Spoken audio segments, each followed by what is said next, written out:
नमस्कार दोस्तों, आप सभी के स्टडी फॉर यूपीएससी पीसीसी में स्वागत है। आज तारीख है 3 अगस्त 2024 ईस्वी और आज का न्यूज़पेपर आर्टिकल डिस्कशन का ये वीडियो होगा। आज के न्यूज़ में कई सारे पीटी फैक्ट हैं, मुख्य रूप से आज पीटी फैक्ट ज़्यादा है। मेंस के एक टॉपिक को हम लोग डिटेल में कवर करेंगे। इसके अलावा और भी कई सारे ऐसे नाम हैं, ऐसे जगहों के नाम हैं जहाँ से सवाल बनते हैं, तो इसलिए वीडियो को अंत तक देखिएगा ताकि सभी टॉपिक आपके क्लियर हो सकें। उसके साथ में अगर आप निबंध लेखन या आंसर राइटिंग करना चाहते हैं तो आप जुड़ सकते हैं, मुझे मैसेज कर सकते हैं। डिस्क्रिप्शन में लिंक रहता है, टेलीग्राम आईडी का, इंस्टाग्राम का रहता है, वहाँ पर मैसेज कीजिए, मैं आपको ऐड कर दूँगा। देखिए आज का मुख्य न्यूज़ का हेडलाइन क्या है। तो गवर्नमेंट जो है वो 50,655 करोड़ रुपए कैबिनेट ने कल क्लियर किया है। किस चीज़ को लेकर? तो देश में अलग अलग स्तर के हाई स्पीड कॉरिडोर सड़क नेटवर्क बनाया जाएगा, जिसमें 4 लेन 6 लेन इस तरह के जो सड़कें होती हैं हाईवेज़, उनको क्लियर किया जा रहा है। 50,655 करोड़ रुपए का ये इन्होंने जारी किया है। मैं उनके नाम भी दिखा दूंगा, कौन कौन से कॉरिडोर मुख्य रूप से बनाए जाएंगे। उसके साथ साथ मनु भाकर जो हैं, इन्होंने 50 मीटर में ब्रॉन्ज मेडल जीता था। 25 मीटर में ये फाइनल में पहुंच गए हैं और हो सकता है कि एक और मेडल ये ले आएँ, ऐसी पूरी चांस है कि और वो सिल्वर या गोल्ड हो सकता है। मनु भाकर फाइनल में पहुंच गई हैं कहाँ पर? तो पेरिस ओलंपिक में। ओके, तो 3 मेडल अभी तक मिल चुके हैं, चौथा मिलने की उम्मीद है, तो देखिए क्या होता है। उसके अलावा एक बहुत ही बड़ा सा न्यूज़ है। क्या है न्यूज़?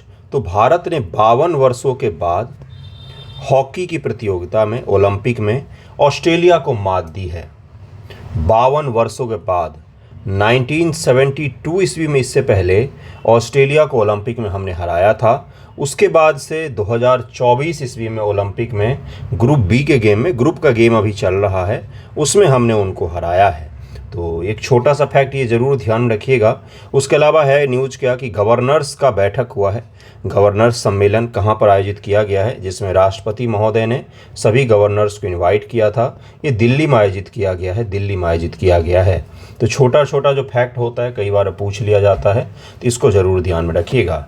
एक चीज़ है कि भाई कौन कौन से सड़कों के लिए क्लियर किया गया है ये इतना सारा फंड, तो यहाँ पर उन सड़कों के नाम लिखे हुए हैं। आप अगर ध्यान से देखेंगे तो सभी के नाम यहाँ पर लिखे हुए हैं। तो देखिए यहाँ पर लिखा हुआ है कि 4,613 करोड़ जो है ये आगरा ग्वालियर कॉरिडोर के लिए दिया जाएगा।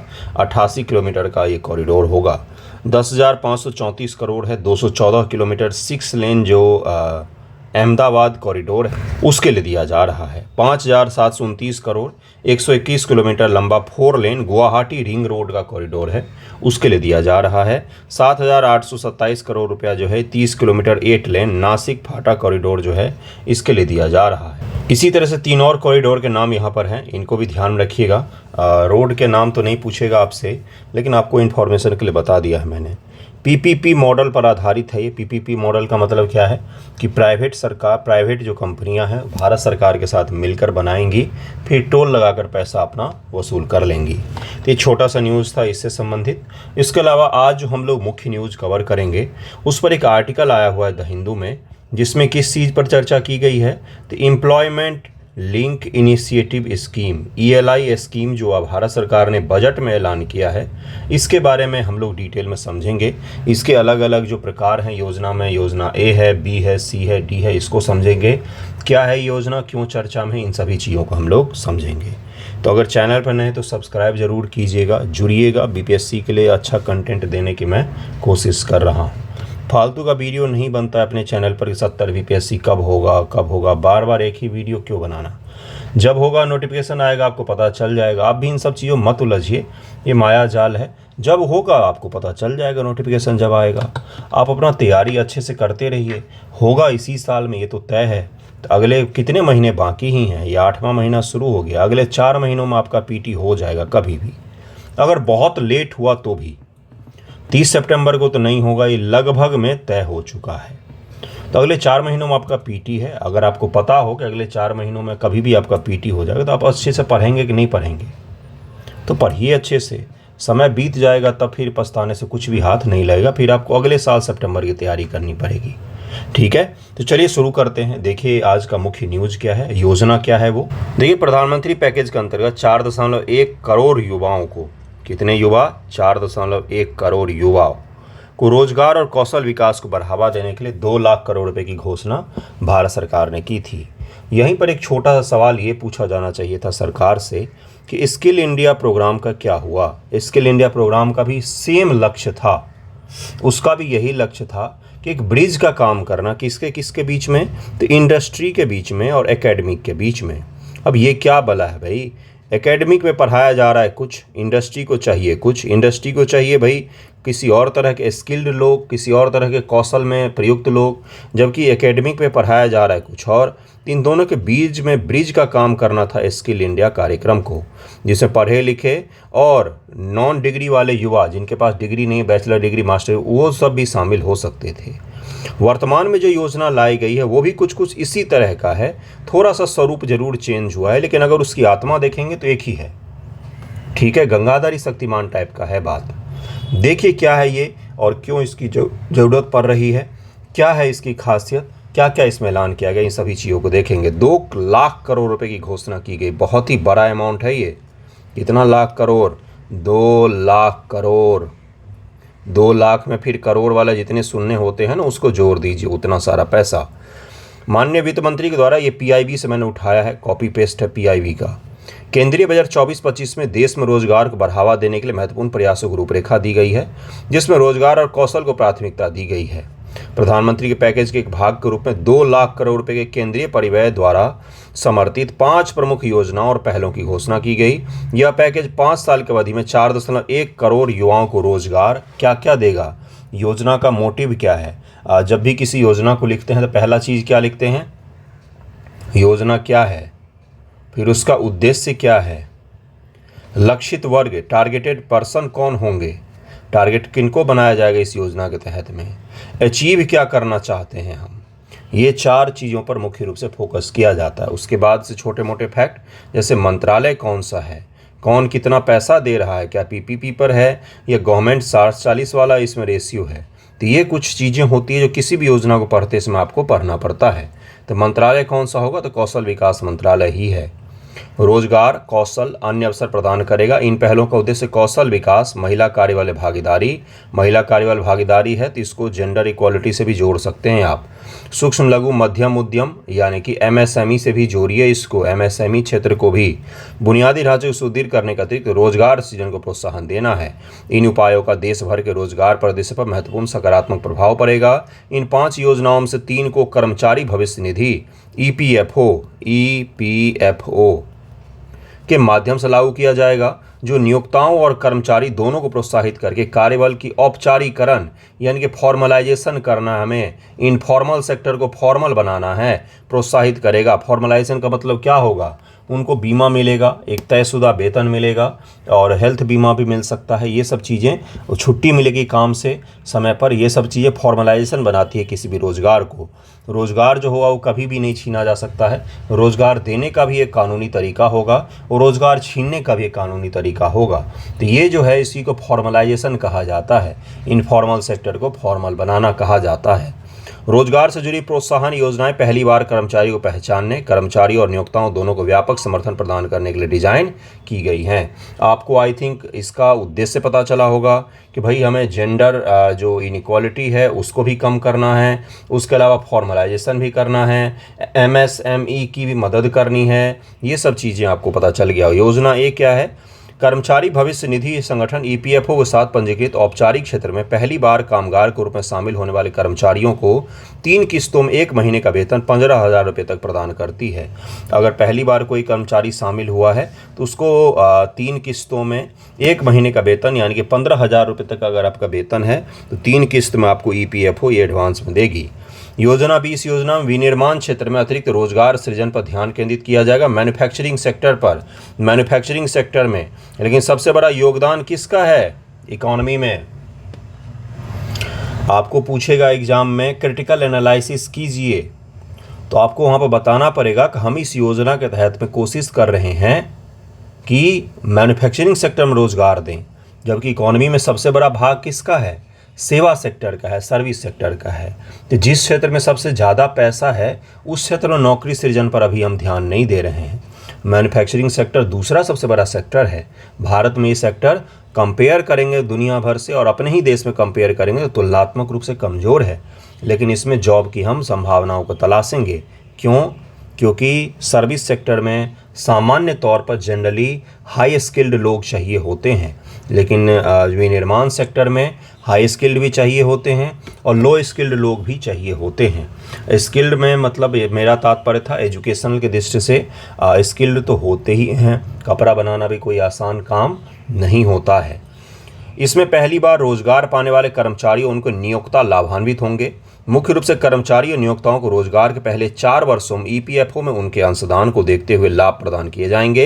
1 लाख रुपए तक के वेतन वाले कर्मचारी इस योजना के पात्र हो सकते हैं। योजना बी के योजना सी क्या है? अतिरिक्त रोजगार प्रोत्साहन। इस योजना में 1 लाख रुपए तक का प्रतिमाह वेतन वाले प्रत्येक कर्मचारी के लिए सरकार उनके ईपीएफओ अंशदान को देखते हुए 2 साल तक 3,000 रुपये प्रतिमाह की प्रतिपूर्ति करके नियोक्ताओं की सहायता करेगी। अगर किसी ने किसी को रोजगार दिया है तो ईपीएफओ अंशदान में सरकार 3,000 रुपये प्रति माह के हिसाब से पैसा डालेगी, जिससे जो जिन्होंने एम्प्लॉय को हायर किया है उनके लिए थोड़ा सुविधा हो जाएगा। उनके खर्च जो है वो कम हो जाएंगे। किसी भी एम्प्लॉय पर फॉर्मलाइजेशन पर उनका खर्च कम हो जाएगा।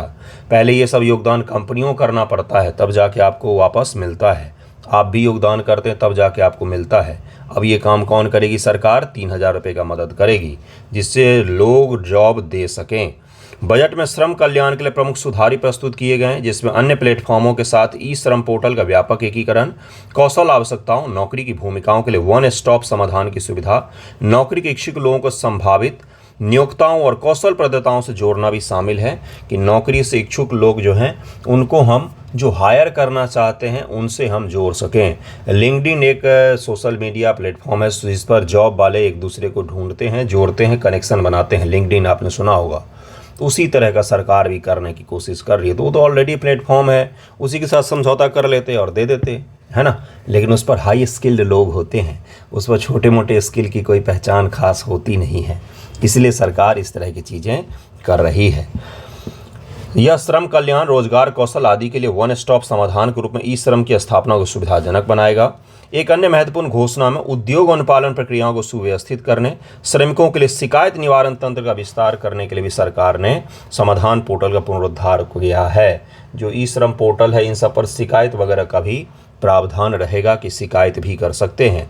प्रधानमंत्री पैकेज के अंतर्गत शेष 2 योजनाएं भी कौशल और इंटर्नशिप के अवसरों को बढ़ाने की दिशा में है, जिसमें रोजगार क्षमता में वृद्धि होगी।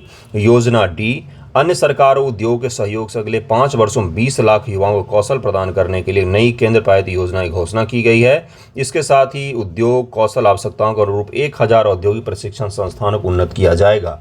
इंडस्ट्रियल स्किल ट्रेनिंग जो इंस्टीट्यूट होते हैं उनको उन्नत किया जाएगा, भारत सरकार ये कह रही है। योजनाएं पढ़कर ऐसा लगता रहता है कि मानो अगर इम्प्लीमेंट कर दिया जाए तो भारत अगले 2 सालों में चीन को पीछे छोड़ देगा, लेकिन इम्प्लीमेंटेशन में हम पिछड़ जाते हैं। इच्छा शक्ति में हम पिछड़ जाते हैं। दरअसल में किस चीज़ में? इच्छा शक्ति में हम पिछड़ जाते हैं। बातें बड़ी बड़ी करते हैं, लेकिन इम्प्लीमेंट करने की बात आती है तो भूल जाते हैं हम। स्किल इंडिया कार्यक्रम जब आया था तब ऐसे ही बड़ी बड़ी बातें की गई थी। कहाँ गया वो कार्यक्रम? कोई जवाब देने वाला है? क्यों नहीं युवाओं को अभी भी कौशल मिल चुका है? क्यों वो सामान्य सा BA MA की डिग्री लेकर बैठे हुए हैं? क्यों नहीं उनको इंडस्ट्री लेवल का स्किल मिला है? अभी तक मिलना चाहिए। इसमें उनकी गलती है कि उनसे ज़्यादा सरकार की गलतियां होती हैं। तो इसको अगर क्रिटिसाइज करना हो तो आप इस तरह से लिख सकते हैं। सरकार का नाम कभी मत लीजिएगा, पार्टी पॉलिटिक्स कभी मत कीजिएगा। बस पॉलिसी में जो खामियां हैं उनके बारे में बता दीजिएगा कि इम्प्लीमेंटेशन एक सबसे बड़ा चैलेंज में से एक है। योजना ही अगले 5 वर्षों में 500 शीर्ष कंपनियों में 1 करोड़ युवाओं को इंटर्नशिप के अवसर। आपको याद होगा जब बजट आया था तो कांग्रेस और बीजेपी वाले लड़ रहे थे कि हमारा योजना है तो हमारा योजना है ना। तो 500 जो शीर्ष कंपनियां हैं ये इंटर्नशिप का अवसर देंगी युवाओं को।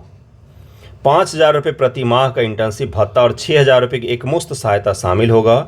इससे उन्हें वास्तविक व्यावसायिक वातावरण से परिचित होने का अवसर मिलेगा। अब यहाँ पर रुक जाइए। जब बजट आया तो भारत सरकार ने कहा कि हम आपको 500 कंपनियों में इंटर्नशिप का मौका देने जा रहे हैं। तो उनसे सवाल पूछा गया संसद में ही। संसद का अगर भाषण का भी मौका मिले तो सुना कीजिए क्या है सेशन में चल रहा। उनसे सवाल पूछा गया, क्या कंपनियों को बाध्य किया जाएगा? कंपनियों को क्या बाध्य किया जाएगा? तो इस पर आ गया कि नहीं, कंपनियों की इच्छा पर यह निर्भर करेगा कि वो युवाओं को इंटर्नशिप देंगी या नहीं देंगी। कंपनियों की इच्छा पर यह निर्भर करेगा। पहले इस चीज़ में था कि इस क्लॉज को बाध्यकारी बनाया जाए, क्योंकि कंपनियां अच्छी खासी पैसे कमा रही हैं, टैक्स तक नहीं भर पाती हैं। अभी पता होगा आपको, इन्फोसिस जिसने जीएसटी पोर्टल बनाया हुआ है, उसके ऊपर में 33,000 करोड़ रुपए का जीएसटी बाकी था जो उसको चुकाना है। टैक्स तक समय पर नहीं देती हैं कंपनियां। आपको लगता है कि इतने लाख युवाओं को, करोड़ों युवाओं को, 1 करोड़ युवा लिखा है यहाँ पर, 1 करोड़ युवाओं को ये 5,000 या 6,000 रुपये की एक मुश्त पर इंटर्नशिप देंगी? आपको लग रहा है जिस कंपनी में वेतन हो 25,000 30,000 वो 5,000 में इंटर्नशिप में देगी? तो ये इसमें एक खामी है। कार्यबल में महिलाओं की भागीदारी बढ़ाने देने के लिए बजट में उद्योग के सहयोग से कामकाजी महिलाओं के लिए छात्रावास व क्रेच स्थापित करने का प्रावधान किया गया है। अगर कामकाजी महिला होंगी तो उनके रहने के लिए पीजी टाइप का कुछ बनाया जाएगा। क्रेच का मतलब, अगर बच्चे भी हैं उन महिलाओं के, तो क्रेच ऐसी जगह पर होगी कंपनियों में जहां पर काम करेंगी महिलाएं, वहां पर क्रेच होगा कि बच्चे वहां पर पल भर सकें, वहां पर वो रह सकें। इसके अतिरिक्त महिलाओं के लिए विशेष कौशल विकास कार्यक्रम आयोजित करने, महिला स्वयं सहायता समूह उद्यमों के लिए बाजार पहुंचने को बढ़ावा देने का भी प्रस्ताव इसमें रखा गया है। अगला देखिए क्या है, बुनियादी ढांचा परियोजना के माध्यम से रोजगार सृजन किया जाएगा। पूंजीगत व्यय को 11% बढ़ाने का भी लक्ष्य रखा गया है। जो कैपिटल एक्सपेंडिचर है हमारा, उसको हम 11% से इंक्रीज करने वाले हैं। ऑलरेडी बहुत ज़्यादा है, उसको और भी बढ़ाने वाले। कैपिटल एक्सपेंडिचर से क्या होगा? देश की समृद्धि बढ़ती है कैपिटल एक्सपेंडिचर से। इससे क्या होगा कि भाई देश में रोजगार सृजन हो सकता है, नए इंफ्रास्ट्रक्चर बन सकते हैं। मुख्य रूप से रोजगार सृजन होगा अगर सरकार करना चाहेगी तो। ऑटोमेशन बहुत ज़्यादा हो जाएगा, तब रोजगार सृजन नहीं हो पाएगा। 1 लाख करोड़ रुपए के करने से निर्माण, परिवहन, रसद जैसी चीज़ों पर रोजगार सृजन होने की उम्मीद है। उद्यमिता को प्रोत्साहित करना, स्टार्टअप और एमएसएमई के वित्तीय सहायता और कर लाभ उद्यमिता की संस्कृति को बढ़ावा भी दिया जाएगा। ग्रामीण रोजगार और आजीविका को बढ़ावा देने की कोशिश की जा रही है। विनिर्माण और सेवाओं को बढ़ावा देना, राष्ट्रीय औद्योगिक गलियारा विकास कार्यक्रम के तहत में विकसित किए जाने वाले 12 औद्योगिक पार्कों के साथ बजट करवा रहा हूं मैं आपको। बजट का इफेक्ट है, पूछेगा सीधा सीधा सा कितने औद्योगिक पार्क। अगर सबसे घटिया सवाल उनको पूछना होगा ना तो यही पूछें, कितने औद्योगिक पार्क के निर्माण की बात की गई है। 100 शहरों में पूर्ण बुनियादी ढांचे के साथ प्लग एंड प्ले औद्योगिक पार्कों की स्थापना से नए उद्योग को बढ़ावा मिलेगा। प्लग एंड प्ले औद्योगिक पार्क क्या होते हैं गुरु? एक जगह होता है जहां पर सारा इंफ्रास्ट्रक्चर बना देते हैं। आप अपनी कंपनी का यूनिट लेकर आइए और यहाँ पर बस आते ही आपको शुरू कर देना, आपको कोई खास एफर्ट नहीं लगाना पड़ेगा। तो इसको प्लग एंड प्ले मॉडल कहते हैं। ठीक है, जैसे मान लीजिए आपने फ्रिज खरीद के लाया, तो उसको कोई खास इंजीनियर करना पड़ता है क्या उसको चालू करने के? नहीं, लाओ, प्लग लगाओ, ऑन कर दो, है ना। इसको प्लग एंड प्ले कहा जाता है। ठीक है, वहीं आप एसी लाते हैं तो क्या होता है, उसको सेटअप करवाना पड़ता है बजावती, तो उसमें काफ़ी समय भी लगता है, खर्चा भी आता है आपका बगल। और फ्रिज में कोई, तो उसी प्रकार से प्लग एंड प्ले मॉडल का मतलब क्या होता है कि एक हमने पार्क जैसा बना दिया। पार्क का मतलब सामान्य रूप से एक स्थल, डेडिकेटेड एक जगह जहाँ पर इंफ्रास्ट्रक्चर बना दिया। जैसे मान लीजिए भवन 2-3 बना दिए ऑफिस टाइप का। उत्पादन जहाँ पर होगा वो हमने एक बना दिया असेंबली लाइन टाइप का। आएंगी कंपनियाँ और अपना यूनिट लेकर आएंगी और काम शुरू। इसी को क्या कहा जाता है? प्लग एंड प्ले मॉडल के तहत में नए उद्योगों को बढ़ावा देने की कोशिश भी भारत सरकार कर रही है। इससे लाखों नौकरियां सृजित होंगी। सब कुछ भविष्य की बातें हो सकती हैं। 24-25 बजट का सतत विकास, रोजगार, स्वरोजगार के लिए अभूतपूर्व अवसरों के सृजन, कौशल संवर्धन, सामाजिक कल्याण के प्रति दृढ़। ठीक है भाई, ठीक है भाई, बहुत अच्छी बात है। विकसित भारत की नींव रखता है। ठीक है, ठीक है, समझ गए आप लोग क्यों मैंने ये सब करवाया है आपको। इतनी सारी योजना इसलिए करवाई क्योंकि भारत सरकार एक तो पीआईबी पर आया हुआ है और इसके संबंध में 2-3 दिन से काफ़ी आर्टिकल छप रहे हैं कि कैसे होगा। वही जो खामियां मैंने आपको बताई वही सब उस आर्टिकल का क्रक्स है कि इसको अनिवार्य क्यों नहीं किया गया है, स्किल इंडिया का क्या हुआ, ये सब चीज़ें सवाल पूछे जा रहे हैं। तो हमें उतना ज़्यादा क्रिटिसाइज़ नहीं करना, हमें योजना को समझना है, पीटी मेंस में इसको हल कर लेना है। अगला टॉपिक देखिए क्या है, हिमाचल में काफ़ी बड़े स्तर पर फ्लड देखा गया है। बहुत ही भारी स्तर का फ्लड है हिमाचल प्रदेश में।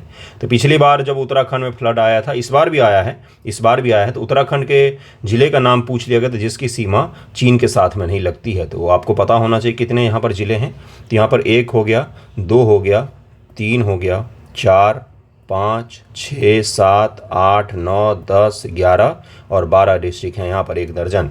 इसमें से लाहौल स्पीति और किन्नौर जो है ये चीन के साथ सीमा साझा करते हैं, इनको ज़रूर ध्यान में रखिएगा। ये चंबा है, लाहौल स्पीति है, किन्नौर है, कुल्लू है, शिमला है, मंडी है।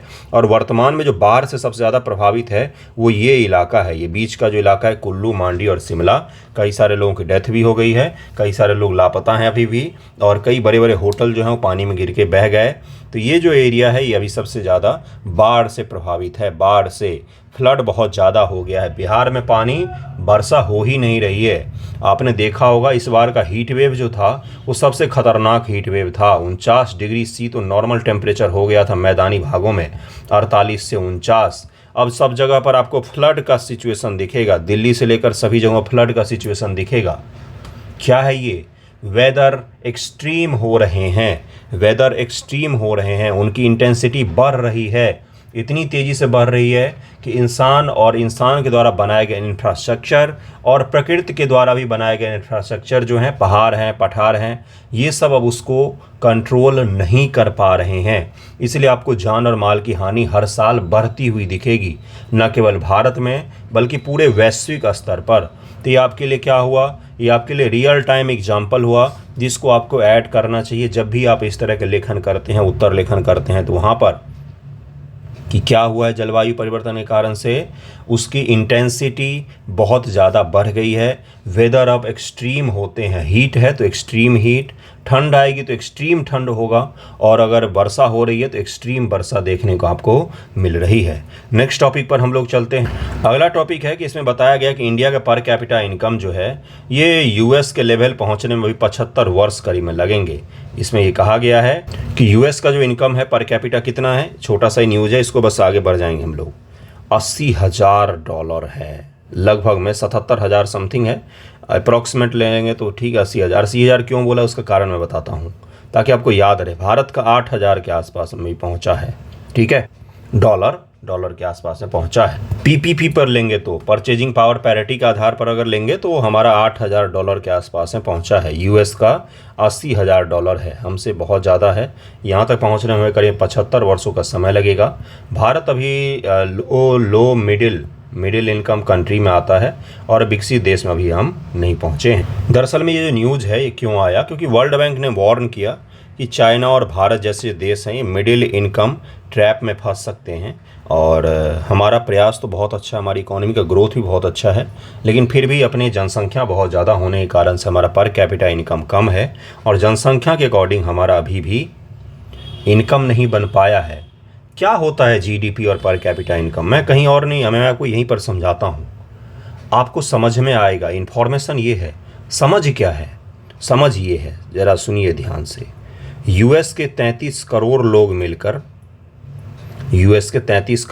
मिलकर कितनी ट्रिलियन की इकॉनमी है? लगभग में 18 ट्रिलियन की इकॉनमी है। 20 ट्रिलियन मान लीजिए, 20 ट्रिलियन की इकॉनमी किसकी है? यूएसए की। तो यूएसए के 33 करोड़ लोग मिलकर 20 ट्रिलियन करीब में कमाते हैं। इतना भी बस ध्यान रखिएगा, अभी ज़्यादा फैक्ट पर नहीं जाना है।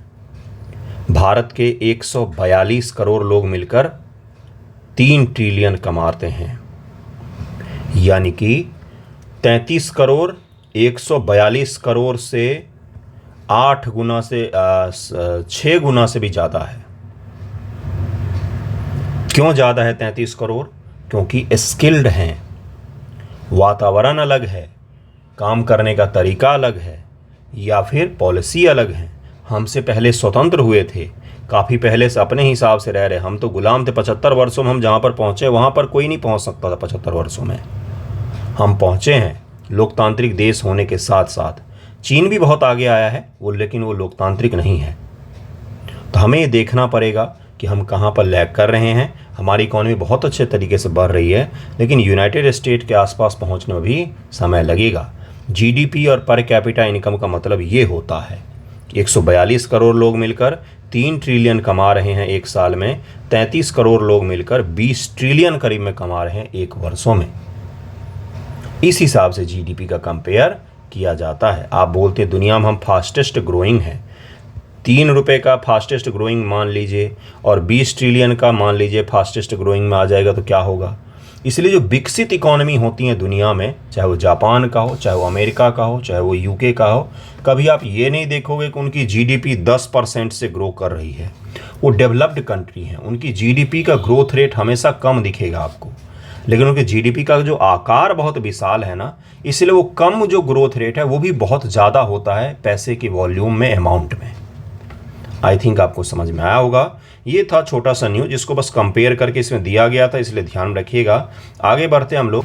अगला न्यूज़ है कि सेंटर ने री इशू किया है draft notification eco sensitive area का वेस्टर्न घाट में जो इको सेंसिटिव एरिया है उसको लेकर सेंटर ने फिर से री इशू किया है नोटिफिकेशन को, ताकि बार बार राज्यों को ये बताया जा सके कि किस एरिया में आपको, यहाँ पर गॉडगिल कमेटी की बात भी होगी और यहाँ पर कस्तूरी रंगन समिति की बात भी होगी। दोनों अनभिज्ञ नहीं होना चाहिए। मैंने जिस दिन केरला के वायनाड में आया था फ्लड, उसी दिन मैंने आपको समझा दिया था कि क्या क्या है ये मुद्दा, गॉडगिल समिति क्या है, कस्तूरी रंगन क्या है। बहुत डिटेल में वो वीडियो था, बहुत कम लोगों ने देखा उस चीज़ को।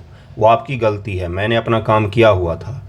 इको सेंसिटिव एरिया क्या होता है मैंने आपको ये भी बताया था। गॉडगिल समिति ने तो हाई जाके बहुत ही ज़्यादा एरिया को बोला था कि इको सेंसिटिव होना चाहिए, 1 लाख से भी ज़्यादा स्क्वायर किलोमीटर का एरिया होगा, लेकिन कस्तूरी रंगन समिति ने उसको कम कर दिया था, 69 या 70 कर दिया था। ये सब आपको मैं बता चुका हूँ।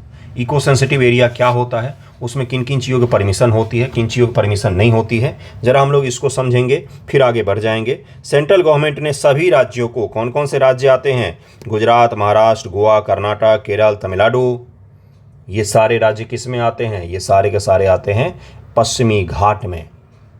इन सभी राज्यों को फिर से बोला है कि इको सेंसिटिव जोन की पहचान मैंने कर दी है, आप प्लीज़ इन पर कोई भी औद्योगिक गतिविधियों को न आगे कीजिए, और अगर सेंट्रल गवर्नमेंट कोई आपको डेंजर का नोटिफिकेशन भेजती है तो उसको सीरियसली लिया कीजिए। इको सेंसिटिव जोन में किसी प्रकार का औद्योगिक जो गतिविधि होती है उस पर लिमिटेशन होता है, रोक होता है, तो उसको ज़रा देखते हैं कि क्या होता है ये जोन और किस हिसाब से इसको बनाया जाता है। उसके बाद हम लोग एक्जियोम 4 को भी पढ़ेंगे। एक्जियोम 4 के लिए भारत के 2 पायलट्स को चुना गया है इंटरनेशनल स्पेस स्टेशन जाने के लिए। इसरो और नासा का संयुक्त प्रोजेक्ट है, उसको भी हम लोग समझेंगे। ओके, इको सेंसिटिव जोन पर्यावरण, वन और जलवायु परिवर्तन मंत्रालय के राष्ट्रीय वन्यजीव कार्य योजना 2002 से 2016 में निर्धारित किया गया था। सबसे पहला लाइन ही यही पूछेगा, 2002 से 2016 के बीच में इसको निर्धारित किया गया था। 2002 से 2016 जो कार्य योजना था पर्यावरण मंत्रालय को, उसी के दौरान इसको निर्धारित किया गया था। पर्यावरण संरक्षण अधिनियम 1986 दूसरा फैक्ट आपका हो गया, वेरी वेरी इंपॉर्टेंट वाला। इको सेंसिटिव जोन के तहत राज्य सरकारों को राष्ट्रीय उद्यानों, वन्यजीव अभयारण्य की सीमा के 10 किलोमीटर के भीतर आने वाली भूमि को इको सेंसिटिव जोन या पर्यावरण संवेदनशील क्षेत्र घोषित करना चाहिए। हालांकि 10 किलोमीटर के नियम को एक सामान्य सिद्धांत के रूप में लागू किया गया है। इसका क्रियान्वयन की सीमा अलग अलग हो सकती है। जनरली ये नियम है 10 किलोमीटर का, लेकिन इसके अलावा इसको बढ़ाया घटाया भी जा सकता है। पारिस्थितिक रूप से महत्वपूर्ण एवं विस्तृत क्षेत्रों को जो 10 किलोमीटर से परे हों, केंद्र सरकार द्वारा ESZ के रूप में सूचित किया जा सकता है। कोई बहुत ही ज़्यादा सेंसिटिव जगह है लेकिन 10 किलोमीटर से आगे जाकर है तो सेंट्रल गवर्नमेंट एक साथ ही सारे एरिया को बोल सकती है इको सेंसिटिव जोन है, इसमें अपना काम धाम बंद कीजिए। इको सेंसिटिव जोन का क्या तात्पर्य होता है, ये आपसे डेफिनेशन पूछा जाएगा किस एक्ट के तहत, तो पर्यावरण संरक्षण अधिनियम 1986 के तहत में 86 का एक्ट बहुत ही ज़्यादा इंपॉर्टेंट एक्ट माना जाता है पर्यावरण के दृष्टिकोण से भारत में। ESZ के आसपास की गतिविधियां, निषिद्ध गतिविधियां जिन पर रोक होती हैं, बिल्कुल ही रोक होती हैं। वाणिज्यिक खनन, आप कॉमर्शियल रूप से वहाँ पर कोई माइनिंग नहीं कर सकते हैं। कॉमर्शियल रूप से ध्यान रहे, कॉमर्शियल रूप से माइनिंग को बैन किया गया है। आरा मिलें यानी कि लकड़ी वगैरह काटने का जो मिल होता है वो, प्रदूषण फैलाने वाले उद्योग, प्रमुख जल विद्युत परियोजनाओं की स्थापना, लकड़ी का व्यावसायिक उपयोग, ये सब इसमें बैन है, इसको आप कर ही नहीं सकते हैं। पर्यटन गतिविधियां जैसे राष्ट्रीय उद्यान के ऊपर गर्म हवा के गुब्बारे, अपशिष्टों का निर्वहन या कोई ठोस अपशिष्ट या खतरनाक पदार्थों का उत्पादन, ये सब भी इसमें बैन होता है। हॉट एयर बैलून लेकर पता चला आप इको सेंसिटिव जोन को ऊपर उड़ रहे हैं तो उस पर बैन होता है। विनियमित गतिविधियां, पेड़ों की कटाई, होटल और रिसोर्ट की स्थापना, प्राकृतिक जल का व्यावसायिक उपयोग, ये सब रेगुलेटेड हैं। रेगुलेटेड का मतलब क्या होता है? बैन नहीं है, लेकिन रेगुलेट किया जाता है गवर्नमेंट के द्वारा। गवर्नमेंट इनको तय करती है। होटल रिसोर्ट की स्थापना, प्राकृतिक जल का व्यावसायिक उपयोग, बिजली के तारों का निर्माण, कृषि प्रणाली में भारी परिवर्तन जैसे भारी प्रौद्योगिकी, कीटनाशक आदि को अपनाना, सड़कों को चौड़ा करना, अनुमति प्राप्त गतिविधियां, संचालित कृषि या बागवानी प्रथाएं, वहाँ पर अनुमति है, परमिसिबल है, आप वहाँ पर कर सकते हैं। वर्षा जल संचय की तकनीक वहाँ पर कर सकते हैं। जो जैविक खेती होते हैं, ऑर्गेनिक फार्मिंग होता है, वो भी किया जा सकता है। नवीकरणीय ऊर्जा स्रोतों का उपयोग, सभी गतिविधियों के लिए हरित प्रौद्योगिकी को अपनाना, ये सब वहाँ पर परमिसिबल होता है। इसका महत्व क्या होता है? विकास गतिविधियों के प्रभाव को कम करना, कि भाई मानव जो विकास कर रहा है उससे पेड़ पौधे, फ्लोरा एंड फौना को संरक्षित करना। इन सीटू संरक्षण के दो तरीके होते हैं। कंजर्वेशन का दो तरीका होता है, एक्स सीटू और इन सीटू का मतलब होता है उनको उनके घर में ही संरक्षित कर देना। जैसे हाथी का घर चिड़ियाघर नहीं है, हाथी का रहने का जगह जंगल है। तो अगर जंगल में आपने एलिफेंट कॉरिडोर बना दिया या आपने एलिफेंट रिजर्व की स्थापना कर दी, तो क्या हुआ? In situ. उसी हाथी को पकड़ कर ले आए दिल्ली जू में और वहाँ पर इसको बंद कर दिया, बोला कि हम आपको बचा रहे हैं, तो एक्स सीटू कंजर्वेशन हो गया, संरक्षण हो गया। और इन सीटू कौन सा हो गया? अगर शेर जंगल में है तो उसको वहीं पर संरक्षित कर देना। ठीक है। ESZ इन सीटू संरक्षण मदद कर सकते हैं। आपसे पूछ सकता है कि निम्न में से कौन कौन सा तरीका इन सीटू संरक्षण का है? उसमें एक ऑप्शन दे देगा, इको सेंसिटिव जोन। इस तरह से सवाल बनाए जाते हैं। जो लुप्तप्राय प्रजातियों को अपने प्राकृतिक आवास में संरक्षण संबंधित है। उदाहरण के लिए काजीरंगा राष्ट्रीय उद्यान, असम में एक सींग वाले गैंडे का संरक्षण वहां पर होता है। वन संरक्षण और मानव पशु संघर्ष को कम करना, इसका ये भी एक बहुत बड़ा उद्देश्य होता है कि भाई बफर जोन और सेंसिटिव जोन अगर घोषित कर देंगे हम, तो क्या होगा? वहाँ पर मानव कम आएंगे तो पशु जो हैं वो आसानी से घूम फिर सकेंगे। और मानव पशु संघर्ष जो केरल का अभी सबसे बड़े समस्याओं में से एक है, उसको भी कम किया जा सकता है। नाजुक परिस्थिति तंत्र पर नकारात्मक प्रभाव को भी कम किया जा सकता है। इसको जरा ध्यान रखिएगा। नेक्स्ट टॉपिक पर हम लोग चलते हैं, एक्जियोम पर, क्योंकि भारत के दो पायलट्स को चुना गया है। एक पायलट्स को मुख्य रूप से चुना गया है, दूसरे को बैकअप पर रखा गया है। एक्जियोम 4 मिशन के लिए क्या है ये मिशन और किन को चुना गया है, इसको जरा देखते हैं हम लोग। देखिए, आपको पता होगा कि गगनयान के लिए 4 पायलट्स चुने गए थे अपने देश से। उनमें से 2 पायलट्स जो हैं, ग्रुप कैप्टन पारसनाथ बालकृष्णन नायर, ये जो हैं ये है बालकृष्ण नायर, और ग्रुप कैप्टन शुभांशु शुक्ला, ये जो हैं, इन दोनों को अब अमेरिका भेजा जाएगा। मंत्रालय ने रिकमेंडेशन किया है और इनको वहाँ पर एक्जियोम 4 मिशन के लिए भेजा जाएगा। जिसमें मुख्य रूप से पायलट कौन होंगे? तो ये होंगे शुभांशु शुक्ला होंगे। लेकिन बैकअप के तौर पर अगर मान लीजिए किसी इमरजेंसी में ये काम नहीं आ पाते हैं, तो ग्रुप कैप्टन पारसनाथ बालकृष्णन नायर जो हैं, ये होंगे उनके बैकअप के पायलट। इनको एक्जियोम 4 मिशन के लिए भारत सरकार के द्वारा यूएस से भेजा जाएगा। अब ये यूएस जाएंगे और नासा इसरो का जो परियोजना है एक्जियोम 4, उसके लिए ट्रेनिंग लेंगे और स्पेस स्टेशन जा सकते हैं। ये Axiom 4 to ISS International Space Station की यात्रा करेंगे। ये दोनों में से कोई एक, तो शुभांशु शुक्ला तो तय है, हो सकता है कि ये भी जाएं। अगला देखिए क्या है इसी में कि एक्जियोम मिशन है क्या दरअसल में। तो नासा और अमेरिका के निजी रूप से वित्त पोषित अंतरिक्ष इंफ्रास्ट्रक्चर डेवलपमेंट एक्जियोम स्पेस ने ISS के लिए 4थे निजी अंतरिक्ष यात्री मिशन हेतु एक आदेश पर हस्ताक्षर किया। अगस्त 2024 में फ्लोरिडा में स्थित कैनेडी स्पेस सेंटर से लॉन्च किया जाएगा। इसी के लिए जा सकते हैं कौन? तो ये दोनों पायलट हमारे यहाँ से। इस मिशन का लक्ष्य 14 दिनों का अवधि के लिए ISS पर रुकना है, इंटरनेशनल स्पेस स्टेशन पर रुकना है और वहाँ पर रुक कर क्या करना है? रिसर्च करना है। और क्या करना है?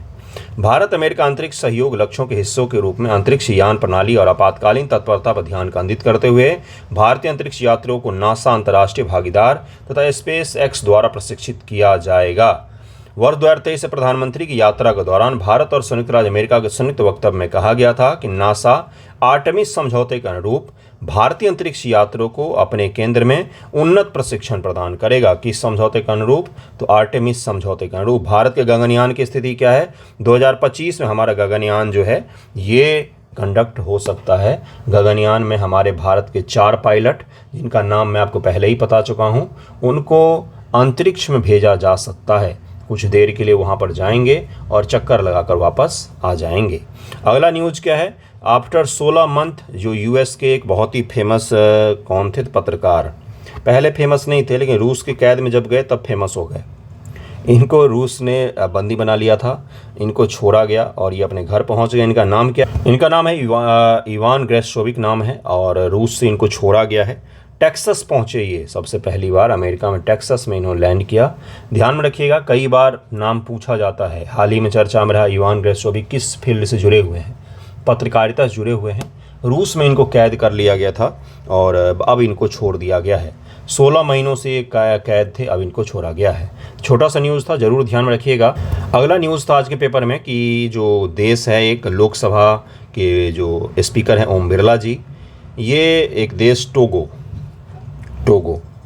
ठीक है, पश्चिमी अफ्रीका का देश है। यहाँ के एक दल आया है जो भारत में है अभी, और भारत की संसदीय परंपरा और भारत में संसद कैसे काम करती है, इसके अलावा और भी कई सारे मुद्दों पर बातचीत हो रही है। तो आपसे ये पूछा जा सकता है कि जो भाई डेलीगेशन ऑफ मिनिस्टर्स आया था पश्चिमी अफ्रीका, किस देश से भारत की यात्रा पर आया था, जिसने लोकसभा के मानसून सत्र के दौरान लोकसभा के जो स्पीकर हैं उनसे मिले और उन्होंने देखा कि भारत की संसदीय प्रणाली कैसे काम करती है। ये टोगो देश से आए थे, टोगो से आए थे। India extend its full support to Togo socio economic development, Lok Sabha speaker Om Birla ji ने कहा है। दोनों सदन के जो स्पीकर होते हैं, इनके कार्यों को अगर आपने पढ़ा होगा तो एक कार्य इनका और होता है, वो होता है दुनिया भर की संसदों से संवाद स्थापित करना। दुनिया में अगर कोई भी पार्लियामेंट काम कर रही है तो उनके साथ अगर कोई संवाद हमारी पार्लियामेंट करना चाहेगी तो दोनों सदन के स्पीकर महोदय जो हैं वही उस बातचीत को आगे बढ़ाएंगे। इसलिए जो वहाँ का डेलीगेशन आया था मिनिस्टर्स का, टोगो का, उनका स्वागत पार्लियामेंट में किया गया और उन्होंने देखा कि भाई भारतीय संसदीय प्रणाली कैसे काम कर रही है। तो इसको ज़रा ध्यान रखिएगा। आज का न्यूज़पेपर डिस्कशन वीडियो यहीं पर एंड करते हैं। थैंक यू सो मच आप सभी का वीडियो देखने के लिए।